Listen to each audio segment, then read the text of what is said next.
সূরাতুল ফাতিহা। সূরাতুল ফাতিহা এটা হচ্ছে কোরআনের প্রথম সূরা। আর ফাতিহা মানে সূচনা। সূরাতুল ফাতিহার আরো একাধিক নাম আছে, বরং বিভিন্ন তাফসীরের কিতাবকে সামনে রাখলে সূরাতুল ফাতিহার প্রায় 42টা নাম বের হয়। কয়টা? সূরাতুল ফাতিহার নাম কয়টা বের হয়? 42টা নাম বের হয় সূরাতুল ফাতিহার। বাকি আমরা স্বাভাবিক এই সূরাকে সূরা ফাতিহা নামেই জানি, যেহেতু এর দ্বারাই কোরআন কারিমের সূচনা হয়েছে, এজন্য এই সূরাকে সূরা ফাতিহাই বলতেছি আমরা। এছাড়াও এই সূরাকে বলা হয় সূরাতু উম্মুল কোরআন, সূরাতু উম্মুল কিতাব, সূরাতু আসাসিল কোরআন, সূরাতুস সালাহ, সূরাতুল ফাতহ, সূরাতুস সাবর, সূরাতুশ শুকর, সূরাতুর রাহমা, সূরাতুল বারাকা, সূরাতু আসাসিল কোরআন, সূরাতুল ওয়াফিয়া, সূরাতুল কাফিয়া, আরো একাধিক নামে নামকরণ করা হয়েছে হাদিসের মধ্যে। তার মধ্যে কিছু নাম হাদিস দ্বারাই প্রমাণিত, আর কিছু নাম বিষয়বস্তুকে সামনে রেখে বিভিন্ন মুফাসসিরিনে কেরাম পেশ করেছেন, আর কিছু নাম সরাসরি হাদিস দ্বারাই প্রমাণিত। যেমন তিরমিজি শরীফের মধ্যে হাদিস আসছে, রাসূলুল্লাহ সাল্লাল্লাহু আলাইহি ওয়াসাল্লাম ইরশাদ করেন, আলহামদুলিল্লাহি রাব্বিল আলামিন, উম্মুল কোরআন, উম্মুল কিতাব, সাবউল মাসানি ওয়াল কোরআনুল আযীম। আলহামদুলিল্লাহি রাব্বিল আলামিন এটা উম্মুল কোরআন, এটা উম্মুল কিতাব, এটা সাবউল মাসানি, এটা কোরআনুল আযীম। তাহলে এখানে 4টা নাম পাওয়া গেল। আবার মুসলিম শরীফের হাদিস আসছে, রাসূলুল্লাহ সাল্লাল্লাহু আলাইহি ওয়াসাল্লাম বলেন, আল্লাহ পাক বলেন, কসসামতুস সালাতা বাইনি ওয়া বাইনা আবদি ইযা ক্বালা আল আবদ আলহামদুলিল্লাহি রাব্বিল আলামিন ফায়াকুলুল্লাহু আযজা ওয়া জাল হামিদানি আবদি। যে আল্লাহ পাক বলেন, আমি as-সালাত, সালাতকে আমার মাঝে আর বান্দার মাঝে ভাগ করে দিয়েছি। সুবহানাল্লাহ। এখানে সালাত বলে উনি উদ্দেশ্য নিয়েছেন আলহামদ, সূরা ফাতিহা।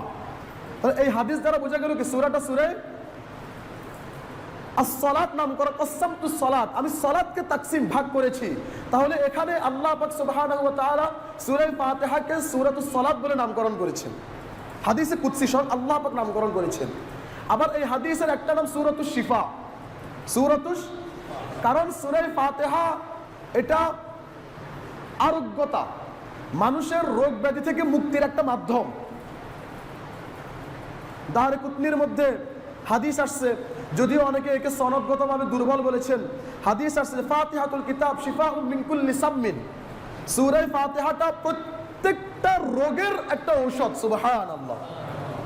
আবার সূরা ফাতিহা আরেক নাম সূরাতুর রুকিয়া, রুকিয়া মানে ঝাঁটফুঁক, রুকিয়া মানে কি, এটাও হাদিস দ্বারা প্রমাণিত, এই নামটাও হাদিস দ্বারা প্রমাণিত। রাসূলুল্লাহ সাল্লাল্লাহু আলাইহি ওয়াসাল্লামের যুগে বুখারী মুসলিম সহ হাদিসের কিতাবে ঘটনা আসছে, ঘটনাটা খুবই শিক্ষণীয়। আবু সাঈদ খুদরি রাদিয়াল্লাহু তাআলা আনহু বলেন, আমরা একবার রাসূলুল্লাহ সাল্লাল্লাহু আলাইহি ওয়াসাল্লামের যুগে সফরে বের হয়েছিলাম। আগেকার যুগে সফরের নিয়ম ছিল, যেখানে রাত্র যাপন করবে মুসাফিরদেরকে সেখানের মানুষ মেহমানদারি করবে। সাহাবায়ে কেরাম বলেন, আমরা যখন সফরে বের হলাম, সফরে বের হওয়ার পর আমরা এক জায়গায় রাত্র জাগরণ করলাম। রাত্র জাগরণের উদ্দেশ্যে বা রাত্রে যাপনের উদ্দেশ্যে আমরা বিশ্রাম নিলাম, কিন্তু ও মা, ওই মহল্লার লোক ছিল খুব খারাপ, তারা আমাদের মেহমানদারি করাতে ইচ্ছুক না, আমাদের মেহমানদারি করাবে না। কিন্তু ঘটনাচক্রে ওই এলাকার সর্দারকে সাপে দংশন করে দিল, সাপে দংশন করলো। দংশন করার পরে অনেক চিকিৎসা করতেছে, কোনো লাভ হয় না। তখন তারা বলা বলি করলো, আচ্ছা আমাদের মহল্লায় কিন্তু আরবের কিছু মেহমান আসছে, আমরা তাদের কাছে গিয়ে দেখি তো তারা এর থেকে মুক্তি পাওয়ার কোনো সিস্টেম জানে কি না। যেহেতু সর্দার পেরেশান বেশি, সাধারণ মানুষ মরলে কোনো সমস্যা নাই, কিন্তু নেতা নেতা মরলে একটু সমস্যা। এটা মানুষ, কুকুরের দাম আছে দেশে কিন্তু মানুষের দাম নেই, কিন্তু নেতা নেতা মরলে একটু কি হয়, সবাই একটু নড়ে চড়ে বসে। তো যেহেতু সর্দারকে দংশন করছে, তারা সবাই মুসলিম এই যাত্রীদের যারা এখানে যাত্রা বিরতি করছে তাদের কাছে আসলো, এসে বলল, এমনি এমনি আমাদের সর্দারকে তো দংশন করছে, সাপে কাটছে, কোনো চিকিৎসা আছে কিনা? এটা বলার পর তারা বলল, চিকিৎসা তো আছে, কিন্তু তোমরা আমাদের মেহমানদারি করাও নাই, সুতরাং চিকিৎসা দিব কিন্তু বিনিময় লাগবে। সাহাবা একরাম কি বলে? চিকিৎসা দিব তবে বিনিময় লাগবে। কি বিনিময় চাও? কি বিনিময় চাও তোমরা? পরে চুক্তিবদ্ধ হলো তারা। এক পাল, বুখারী শরীফের অপর বর্ণনায় আসছে 30টা ছাগলের বিনিময়ে তাকে তারা চিকিৎসা দিবে। কয়টা ছাগল? 30টা। এখন একজনে বললো, আমি তার চিকিৎসা করুন। অন্যান্য সাথীরা আশ্চর্য, কিরে, এ তো সাধারণ সাহাবী, এ তো ডাক্তার না, এ কেমনে চিকিৎসা করবে? তুমি কি কোনো চিকিৎসা জানো? আরে না, কোনো চিকিৎসা জানি। তাহলে আল্লাহ ভরসা, চলো। গেল সর্দারের কাছে, অন্য কিছু না, সূরা ফাতিহাটা পড়ে ফু দিল, সাথে সাথে সর্দার সুস্থ হয়ে গেল। সুবহানাল্লাহ। তো রুকিয়া মানে ফু দেওয়া, ঝাটফুঁক। যেহেতু এই সূরাটা পড়ে ওই সাহাবী ফু দিছে, আবার যখন তাদেরকে ছাগল দিল, সাহাবী তো সাহাবী, অন্তরে তাকওয়া, আল্লাহর ভয় বিদ্যমান, হয়তোবা তাদের সাথে চুক্তিবদ্ধ হয়ে ছাগল নিয়ে নিল, কিন্তু আবার অন্তরের মধ্যে ভয় ঢুকে গেল, এটা ছাগলগুলো যে নিলাম জায়েজ হলো তো? আল্লাহু আকবার। সাহাবী চিন্তা করুন, কত সাবধানতা, কত তাকওয়া। আর দুরু পাইছে খা, আমাদের ভাব হচ্ছে এরকম। সাহাবা একরাম এমন ছিল না। তারা বলল, না, আমরা এই ছাগল খাবো না যতক্ষণ পর্যন্ত আমরা নবী করিম সাল্লাল্লাহু আলাইহি ওয়াসাল্লামের সামনে গিয়ে ঘটনা পেশ না করব এবং তিনি এটাকে জায়েজ বা কোনো একটা সমাধান না দিবেন। তারা নবী করিম সাল্লাল্লাহু আলাইহি ওয়াসাল্লামের কাছে আসলো, এসে বলল, হযরত, এরকম ঘটনা, আমরা সেখানে গেলাম, আমাদের মেহমানদারি করাই নাই, তখন আমরা তাদের সাথে চুক্তিবদ্ধ চিকিৎসা করছি, আমরা তাদেরকে ঝাড়ফুঁকের ব্যবস্থা করলাম, তাকে আমরা এরকম ফু দিলাম। তখন আল্লাহর হাবিব জনাবে মুহাম্মদুর রাসূলুল্লাহ সাল্লাল্লাহু আলাইহি ওয়াসাল্লাম বলেন, আলা ইউখবিরুকা বিহার রুকিয়া, তোমাকে কে খবর দিল? ওয়ামা ইউদরিকা আন্না রুকিয়া। আল্লাহর হাবিব বলেন, তোমাকে কে জানালো যে এই সূরার ভিতরে ঝাড়ফুঁকের ব্যবস্থা আছে? কে বললো যে আন্না রুকিয়া, এই সূরা ফাতিহাটা সূরা রুকিয়া? তাহলে এই হাদিস দ্বারা কি প্রমাণ হলো? এই সূরা ফাতিহাটা সূরা রুকিয়া, ঝাড়ফুঁকের সূরা। আল্লাহর হাবিব বললেন, আরে এটা জায়েজ হয়েছে, খাও, শুধু খেয়েও না, ভাগ করো এবং আমার জন্য একটা অংশ রেখে দাও। সুবহানাল্লাহ। আমার জন্য একটা অংশ রেখে দাও, এটা বলে আল্লাহর হাবিব ফাযাহিকা রাসূলুল্লাহ, আল্লাহর হাবিব মুস্কি হেসে দিলেন। সুবহানাল্লাহ, যে আমার জন্য একটু রেখে দাও, এটা জায়েজ। এজন্য ঝাটফুঁক করে টাকা নেওয়া কি আছে? ঝাটফুঁক করে টাকা নেওয়া জায়েজ আছে। বুঝাতে পারছি কথাটা? এমনকি কেউ যদি জিদ ধরে টাকা না দিলে ফু দিমু না, সাহাবা একরামের মতে এটাও বৈধ। তাহলে এই সূরার একটা নাম হচ্ছে কি? সূরাতুর রুকিয়া। এছাড়াও আরো অনেক নামে নামকরণ করা হয়েছে। এই সূরার অনেক ফজিলত রয়েছে। এই সূরার ফজিলত বর্ণনা করে শেষ করা যাবে না। সহিহ হাদিস দ্বারাও কিছু ফজিলত আমাদের সামনে রাসূল সাল্লাল্লাহু আলাইহি ওয়াসাল্লাম পেশ করেছেন। এক হাদিসের মধ্যে রয়েছে, তিরমিজি শরীফে বর্ণনা, রাসূল সাল্লাল্লাহু আলাইহি ওয়াসাল্লাম ইরশাদ করেন, মা নুজিলাত ফিত তাওরাত ওয়াল ইনজিল ওয়াজ জাবুর ওয়াল কুরআন মিসলাহা। সূরা ফাতিহা এমন একটা সূরা, এত দামি একটা সূরা, এই সূরা ফাতিহাটা এত মূল্যবান একটা সূরা, ইনজিলের মধ্যে, তাওরাতের মধ্যে, জাবুরের মধ্যে, এমনকি কোরআনের মধ্যেও এত মর্যাদাপূর্ণ আর কোন সূরা আল্লাহ পাক নাজিল করেন নাই। এই সূরা ফাতিহা এমন দামি একটা সূরা। মুসলিম শরীফে হাদিস আসছে, ইবনে আব্বাস রাদিয়াল্লাহু তাআলা আনহু বলেন, একদিন আমরা এবং জিবরাইল আলাইহিস সালাম সবাই রাসূল সাল্লাল্লাহু আলাইহি ওয়াসাল্লামের দরবারে উপস্থিত।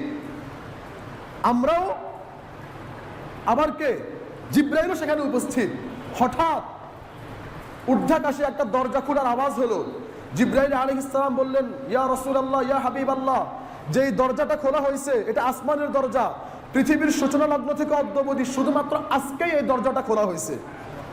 আর এই দরজা দিয়ে এখন একজন ফেরেশতা নাজিল হচ্ছে, আর এই ফেরেশতা দুনিয়ার মধ্যে ইতিপূর্বে কখনো নাজিল হয় নাই, কখনো আসে নাই। এত দামি একজন ফেরেশতা আসলো, এসে রাসূল সাল্লাল্লাহু আলাইহি ওয়াসাল্লামকে বললেন, হযরত, আমি আপনাকে দুইটা নূরের সুসংবাদ দিচ্ছি। এই নূর শুধুমাত্র আমি আপনাকে দান করলাম, আল্লাহর পক্ষ থেকে এই নূর শুধু আপনাকে দেওয়া হচ্ছে। ওই দুইটা নূর কি? একটা হচ্ছে সূরা ফাতিহা আর একটা হচ্ছে খাওয়াতিম সূরাতুল বাকারা, সূরাতুল বাকারার শেষ 2 আয়াত। সুবহানাল্লাহ। তাহলে এটা নূর, সূরা ফাতিহা একটা নূর এবং সূরা বাকারার শেষ 2 আয়াত এটাও একটা নূর। সূরা বাকারার শেষ 2 আয়াতের অনেক ফজিলত। বুখারী মুসলিম শরীফের হাদিসের মধ্যে আসছে, মান করাআ আখির সূরাতুল বাকারাতি ফি লাইলাতিন কাফাতাহু, যেই ব্যক্তি রাত্রবেলা সূরা বাকারার শেষ 2 আয়াত পাঠ করবে, এই 2টা আয়াতই তার জন্য যথেষ্ট হয়ে যাবে। এজন্য সূরা বাকারার শেষ 2 আমরা শিখে নিব, আর সূরা ফাতিহাটা আমরা অবশ্যই শিখব, সহি শুদ্ধভাবে শিখব, কারণ সূরা ফাতিহা না জানলে আমাদের নামাজই হবে না। বুখারী মুসলিম শরীফের মধ্যে হাদিস আসছে, রাসূল সাল্লাল্লাহু আলাইহি ওয়াসাল্লাম ইরশাদ করেন, লা সালাতা লিমান লাম ইয়াকরা বিফাতিহাতিল কিতাব, যে ব্যক্তি নামাজের মধ্যে সূরা ফাতিহা পড়বে না তার নামাজই হবে না। যে ব্যক্তি নামাজের মধ্যে সূরা ফাতিহা পড়বে না তার কি হবে না? নামাজ হবে না। নামাজের মধ্যে সূরা ফাতিহা পড়া ওয়াজিব, এটা না পড়লে নামাজ হবে না। বাকি হ্যাঁ, যারা মুক্তাদি, যেহেতু সে একজন ইমাম মানছে, ইমামের কেরাতে তার কেরাত ধর্তব্য হবে বিদায়, তখন ইমাম পড়ে নিলে মুক্তাদির পক্ষ থেকেও পড়া হয়ে যাবে। এটা হচ্ছে আহনাফের মাযহাব, যে মুক্তাদির জন্য আর কেরাত এক্ষেত্রে লাগবে না বা সূরা ফাতিহা পড়া লাগবে না, যদি ইমাম পড়ে নেয় যথেষ্ট। এক্ষেত্রে আমাদের আহনাফেরও সহি হাদিস, অসংখ্য সহি হাদিস আছে, অসংখ্য আসার সাহাবীদের বক্তব্য আছে, সেদিকে যাব না। বাকি সূরা ফাতিহার এমন একটা ফজিলত, যে সূরা ফাতিহা না পড়লে কি হবে না? আমাদের নামাজ হবে না।